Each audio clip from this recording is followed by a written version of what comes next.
আপনারে আমি মফিস করে অনেক হাসি মস্করা করছি, আপনি কিছু মনে করেন না, আমার মাফ করে দিবেন।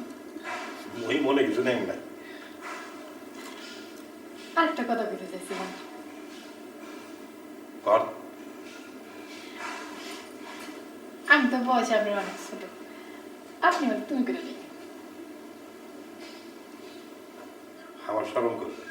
ওয়াল্লাহ শরম তো করবেই, প্রথম প্রথম শরম করবো না। আপনি একবার চোখ বন্ধ করে ডাকে খেলান, তারপর দেখবেন শরম ভেঙে গেছে। না তো ডাকে শুরু করুন। আপনি আপনি তুমি একটা আকালি আনি দেন তো। আকালি কি? আকালি না চেনেন নয়? আকালি আকালি মরিস। মরিস? আল্লাহ আনছি বুঝলে মনে। আপনি ঢাকা শহরে আছেন না, হন এখানে দেশের ভাষা চলবে না, আপনারা আমগো মতো ভাষায় কথা বলতে হবে, বুঝছেন? আপনি কোনো চিন্তা করেন না, আমি আপনারা সব কিছু শিখাই করে দিব। একটা ছোট্ট অসুবিধা আছে, মানে কাম কাজ বাদ দিয়া কোনো সময় যে আপনার এই ভাষাটা শিখাই। যাক আমি একটা টাইম ঠিকই পারবেন, এখন আপনার মরিস নেই। হ্যাঁ খান মুড়ি খান, আমি দিচ্ছি।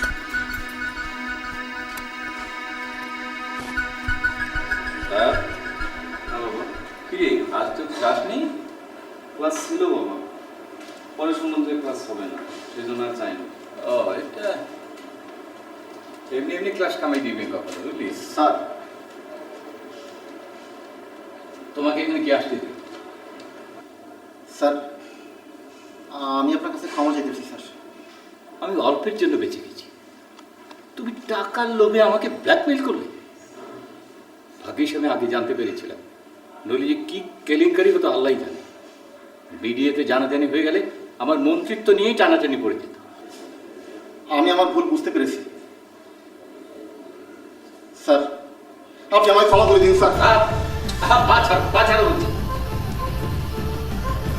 তোমাকে মাফ করেছে বলেই পুলিশে দেয়। তুমি আমার বিশ্বাস নষ্ট করছো। যাও, বেরিয়ে যাও, বেরিয়ে যাও। কি যাবে না দারোয়ান রাখতে হবে?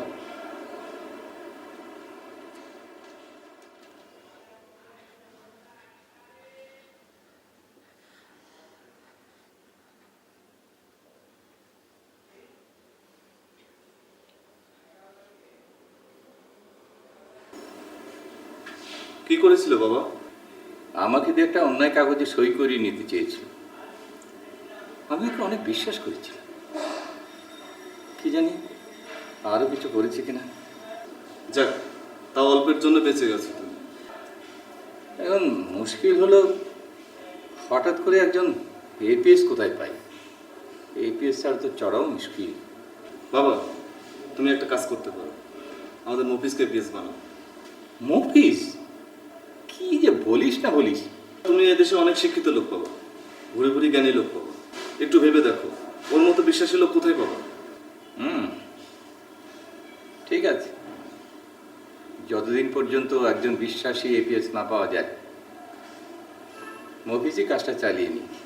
বাবা তুমি একদম চিন্তা করো না, আমি মফিসকে সব কিছু বুঝিয়ে দেবো।